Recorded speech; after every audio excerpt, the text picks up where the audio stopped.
नमस्कार, मी मृणाली पिळणकर. तुम्ही पाहत आहात LS मराठी. पाहुयात काही महत्त्वाच्या बातम्यांचा सुपरफास्ट आढावा. रुपाली चाकणकर यांच्या चौकशी होण्याची शक्यता. खरात यांच्या शिवणिका संस्थेच्या आजी-माजी सदस्यांची ही चौकशी.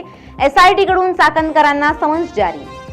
अशोक खरातच्या SIT चौकशीचा आज 12वा दिवस. खरात तपासात सहकार्य करत नसल्याचा SITचा दावा. आज पुन्हा खरातची चौकशी करणार.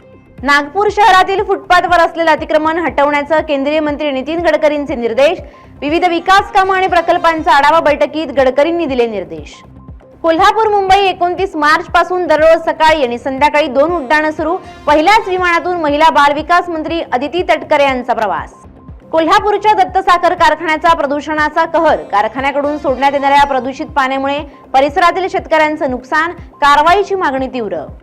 कोल्हापूरच्या हिंगण गावात शेतीच्या वादातून मुलाकडून वडिलांचा आणि भावाचा खून. आरोपी पोलिसांच्या ताब्यात. पुढील तपास सुरू. मुंबई अहमदाबाद राष्ट्रीय महामार्गावर वाहतूक कोंडी. राष्ट्रीय महामार्गावर गुजरातहून मुंबईच्या दिशेने येणाऱ्या मार्गावर वाहनांच्या लांबच लांब रांगा.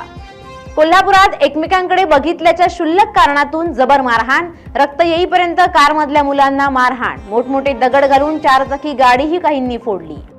साताऱ्याच्या तासवड MIDC मध्ये केमिकल कंपनीत भीषण स्फोट. स्फोटाने तब्बल 10 किलोमीटरचा परिसर हादरला. विद्युत पुरवठा पूर्णपणे खंडित. नाशिकच्या नांदगाव मध्ये मध्यरात्री चोरट्यांचा धुमाकूळ. बँक, दुकानं आणि घरांची कुलपे फोडण्याचा चोरट्यांचा प्रयत्न. वाढत्या घरफोडीच्या प्रयत्नांमुळे नागरिकांमध्ये भीती. या होत्या आताच्या घडीच्या काही महत्त्वाच्या बातम्या. अशाच महत्त्वाच्या बातम्यांसाठी पाहत रहा LS मराठी.